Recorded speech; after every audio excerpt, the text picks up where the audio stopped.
That's, we gotta up our game, I guess. Yeah, Go step ahead, it up. I'll let you have them out. The coin? Yeah. You want it? Okay. Is that a thing? It's just kind of like. You ready? I think Go for it. it's Good. No? I like a trinket. Camera's good. Everybody good? Okay, well, welcome. Last day, 45. We have the shortest legislative session in the nation where we have to do both policy and budget every year. So I truly think that that's one of the reasons why Utah's been recognized as one of the best managed state in the nation. Actually, the #1 best managed state in the nation the last 3 years in a row by U.S. World News. The longer we're up here, I truly believe we have a higher probability of screwing things up. So it makes us focus on the most important things, and gives a chance for bad bills to die. So that's kind of where we're at in that process right now. We had a record amount of bills introduced this year. We will not come close to passing a record amount of bills this year. One of the things we wanted to really do is focus on process more this year, try to let the process play out, give more time for debate on bills, give more time for committee hearings and so on and so forth. So we will pass less bills this year than we did last year, and significantly less bills than we've done in years before. So Fingers crossed, speaker don't jinx us. But I'm not that's jinxing that's the this. way I've we're looked at the headed. numbers. It is just mathematically impossible to get more bills passed. So we're really proud of some of the things that we've done this year for the citizens of the state of Utah. You know, government can't control the cost of inflation, especially the state government, but we can do things to make lives more affordable for the citizens of the state. And that's been a top priority for us, not just a top priority for the majority caucus, or the majority in both the House and the Senate, but also the minority caucus as well. We came together on a lot of great things to help the citizens of the state. And so let's go through some of those. 6th year in a row for a tax cut. People get frustrated, or people criticize, depending on which one. People get frustrated we're not cutting more taxes faster. People criticize that it's only a small cut. We want to make sure what we're doing is responsible, right? One of our the legislature's constitutional role is to balance the budget every year, and so we want to be very cautious in how we budget and with the taxes. And so we think a slow, measured approach is the right way, doing incrementally every year, a little bit every year, and this year equates to an 11% reduction in income taxes over the last 6 years. We're very proud of that.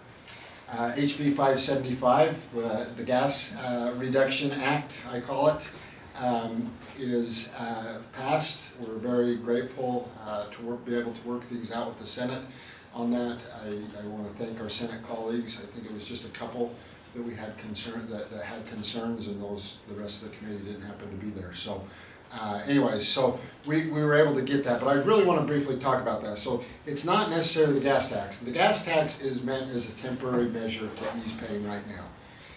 But the long-term things that will be set in moving forward will reduce the gas prices in the state of Utah. I think it has the potential to reduce it 20 to 30 cents a gallon. We'll see what happens.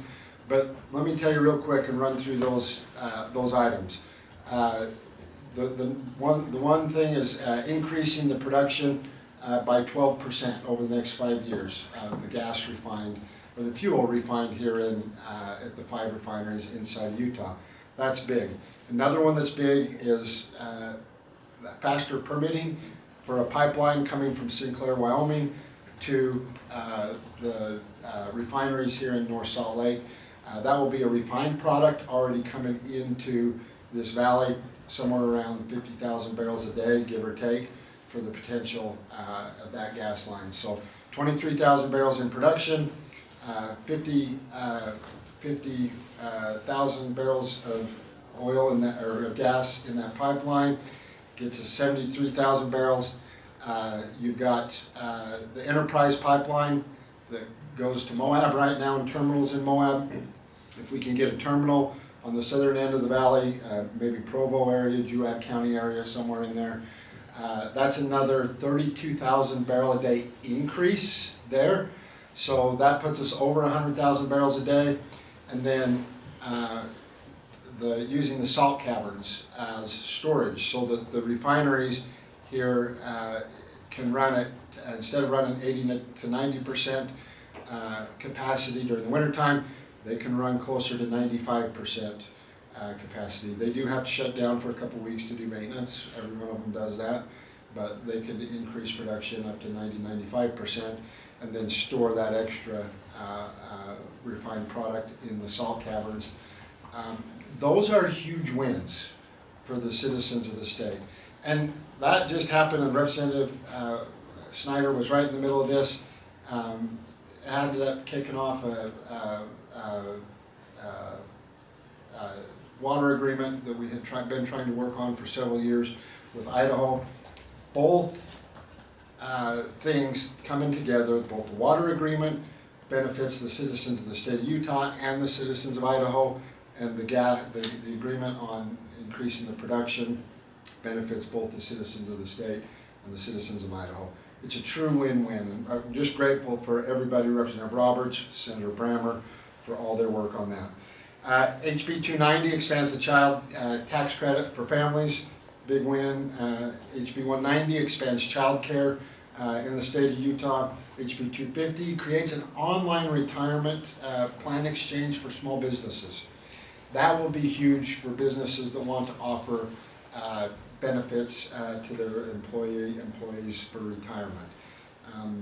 492, Representative Roberts again, creates an infrastructure fund.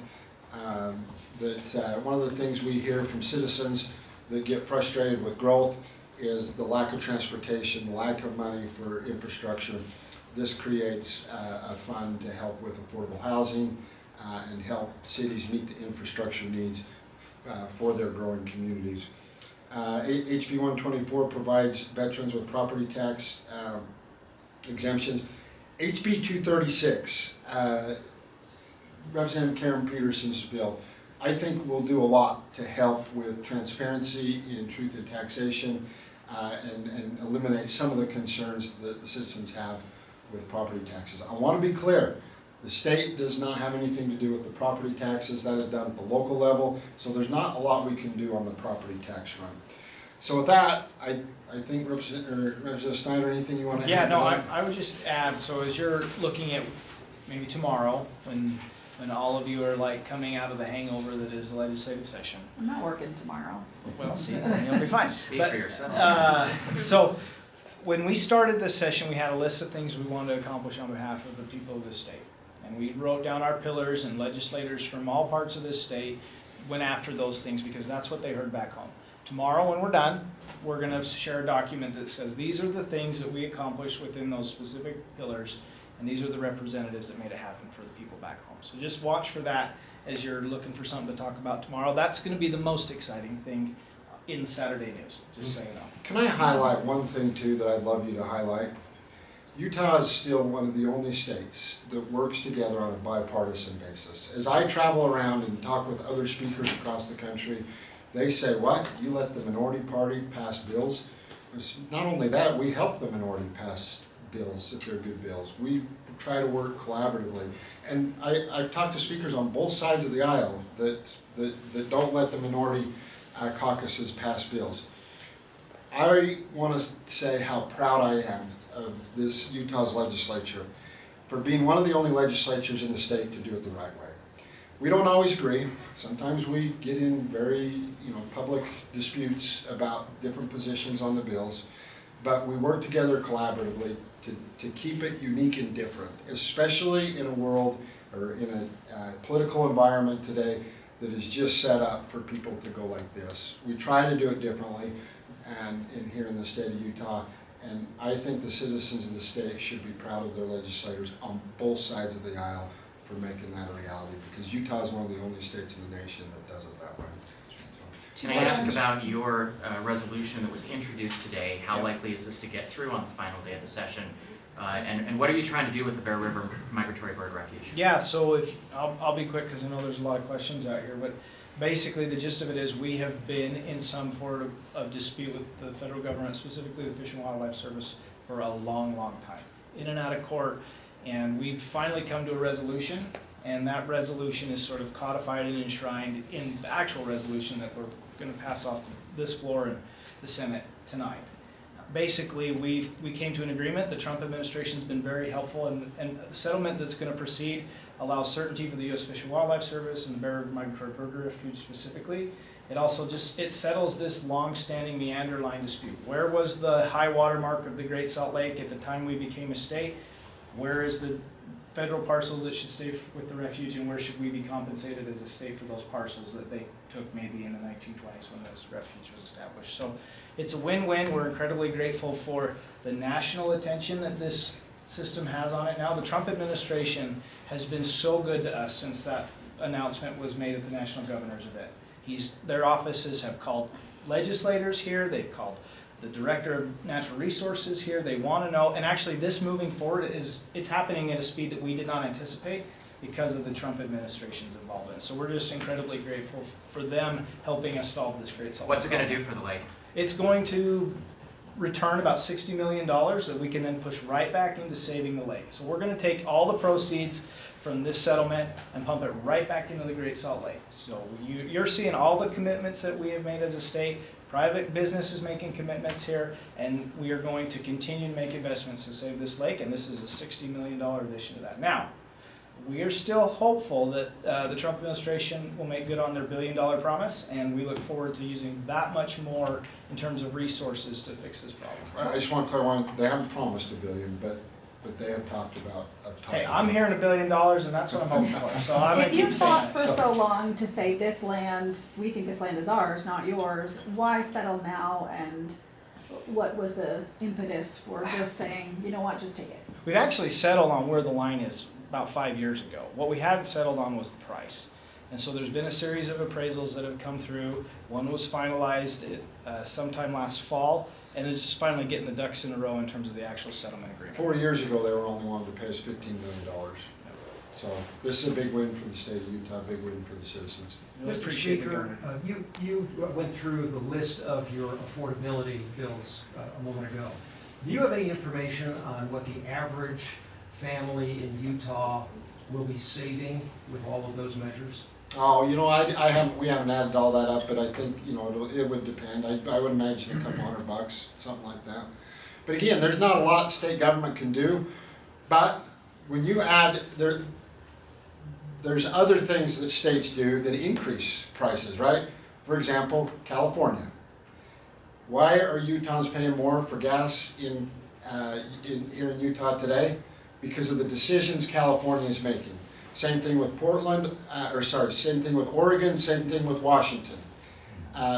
That's one thing that's going to be different about Utah is what we don't do. That will keep prices lower for the citizens of the state than almost anything else. And that's what we're excited about. The energy, the stuff we're doing on energy, will continue to have Utah leading the nation in paying some of the lowest energy prices all across the country. Those are the things that I'm most proud of. The things that we've done to try to save people money, there's not a lot we can do, but we are focused on it, and the policies we place and the regulations we put into place or take out of place or don't put into place are the key drivers on those affordability issues. Speaking your thoughts on what was done for elections this year, and are you disappointed that Burton's efforts for in-person voter ID requirements failed again, and are you going to try again next year? We'll see how it goes. It ended up into a study. We'll see what that study looks like. Yeah, I'm happy with some of the election bills that was passed. Senator Johnson's bill that is more transparent now on all the voter rolls. I think that's important. Representative Malloy's bill that now requires proof of citizenship to vote. I think that's really important, and I think there was some great efforts made this year on Trevor Lee elections. tried to swap in a repeal of SB 54 on that bill. It didn't go anywhere because he had the wrong paperwork, it appeared. What do you make of him trying to do that? I mean, you just talked about how well Utah works together in a bipartisan way, and then you see moves like that. What should the public take from that? Well, I think the public should always look at what the legislature passes, not what an individual member puts out there. That's how I would answer. On that There note, was Speaker, another- there was a tweet that he put out saying diversity is not our strength. And he listed a bunch of ills that he says is the result of a diverse society. I know he's a member of your caucus, he's not you, but as the leaders of the caucus, what did you think about what he said? I haven't seen that tweet, to be honest with you, so I don't know, but look, let me just speak overall, where we're at, I believe, as a majority caucus. We want to find that balance, right? We recognize that the illegal immigration, the policies of an open border has had a huge effect, not just on Utah, but the whole country. We're very grateful for the Trump administration, and I believe it's a bipartisan group of people that are very grateful for the Trump administration that came in and closed down the border and stopped it, because we were getting overwhelmed with illegal immigrants coming into the state of Utah and the country. When you had in 2023, I can't remember the year it was, 2024, I think it was, 3.5 million people come across the border that we know about. That is the size of Utah alone. There were parts of the state that were overwhelmed on the resources, right? But then, so trying to find that balance is what I think is important. We want to be a diverse state. We want to be a diverse economy. We want to have all those things. And I think if you look at our track record, it shows that, and we're going to continue in that direction. So I can just speak to the big picture, what I believe the majority caucus is at. For each individual member, you'll have to talk to them, and I didn't see that tweet, so I apologize. Do you have any regrets of any bills that you didn't get passed this session? You spoke earlier about your successes. What did you want to see? Hey man, the night's still young. We can still get disappointed. Let's ask that question tomorrow. Right now we're on everything's good and rosy, and then midnight we'll mourn. So far, I think that all the big things that we think are super important, we've got passed. We've got across the finish line, and that's one thing I really appreciate about our process is, they may have been tweaked, they may have been changed, they may have went through without a change, but generally I believe a bill starts out, and as it works its way through the process, it becomes a better bill and works better overall for the citizens of Utah.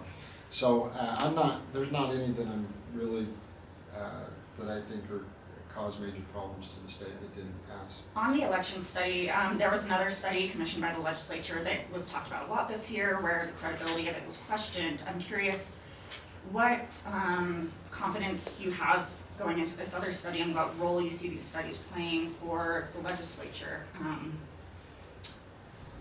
What You're talking about the The transgender gender study, affirming care the- study. Oh, yeah, we were disappointed in that because it only looked at the short term, and we wanted the long term look. And so when you compared to some of the other studies that are out there in regards to that, I don't think they did a very good job on that study. When you just look at the short term, we want to know what's the long term impact. So we chose to look at the other studies that were out there on that for that bill.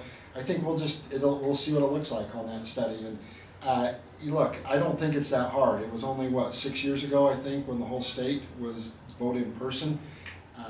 I don't think that it's that hard to have drop boxes placed throughout the cities and throughout the counties for people to drop off their ballots. It's a lot simpler and easier than what it was just a few years ago. And I think, to me, process matters, and that is a much better process and more secure for our elections. Maybe if I can add on that too, because I think at the heart of this, we want our citizens to believe that with full confidence that their vote counts, and only those people that can vote are the ones that are voting. So personally, I don't believe that we've had widespread voter fraud and all those things, but there's suspicion in the system over what is the most important thing we ever do as citizens of this country. So whatever efforts that we can take to clean this up and make it more transparent, make it better, that's really what the speaker's been trying to do the last couple of years. And so I think eventually we're going to get there in a way that people have full confidence in, and if it takes us a couple of years to get it right, I think that's okay. So here's a poll that was done by Morning Consults, okay, in the fourth quarter, the end of the fourth quarter of last year. How confident are you in the integrity of the election process, including voter security, transparency, and oversight? A year ago, it was that in October of 2024, it was 87% had confidence. Last year, December 2025, it had dropped 11 percentage points to 76%. And it's because when you mail out the ballot and you send it back in with only signatures or your 4 digits, I can't tell you how many people have came to me and said, hey, I sent so-and-so's ballot in, and I signed it, and they didn't say anything. That's cheating, and those are the things that we're trying to prevent. And so when that happens, people can see that happens. When people can see there are audits that show a 4% error rate on signatures, think about that, 4% error rate on signatures. And that's how they verify the identity on these ballots. We can do better. That's what we're talking about. 83% of Americans think that you should show ID at the time you vote. That's what we're trying to get to. We got a couple. I'll do a couple more. Sorry. I've heard Sorry. some criticism on your gas tax bill that, not that there wasn't a lot of support, but it took a lot of effort behind the scenes, and that some are criticizing you of just wanting to do it for your political ambitions of wanting to run for governor. What do you want to say for that? I don't have any ambitions as of right now to run for governor. I'm solely focused on doing my job as speaker. I want lower gas prices for the citizens of the state. Period, end of story. So that's an easy one. Mr. Speaker, I have a question from a colleague related to Senate Bill 124. It's called the Gavin Peterson bill by some. Failed on the House floor this week, and he was from your district, and you voted against this measure. Yeah. So do you want me to answer that? It's an easy one for me. I have a question coming. Okay. Given your vote, if this is not the solution to protect kids better, what is? Look at the audit. The audit has a lot of great solutions in there. If you haven't seen the audit, very critical of the department. That was not the solution. That bill wouldn't have helped Gavin or helped the Peterson kid. DCFS failed their job, period. They wouldn't have done anything different with this new bill. They didn't. There was a pathway for DCFS already to go in and save that kid, and they didn't do it. And so that bill didn't help that. I know that was part of my frustration, honestly, that it was portrayed as such. Not the case. In the audit, it actually shows abuse it shows examples by DCFS where they went in, took a kid, and then the courts, a judge actually came in and said, no, DCFS, you overstepped your role here, and they returned the kid back. The family spent $80,000 defending that. So there's some great suggestions in the audit, I think, in how to clean up DCFS. That's what we're focused on. So thank you guys. Thanks for being here. Appreciate it.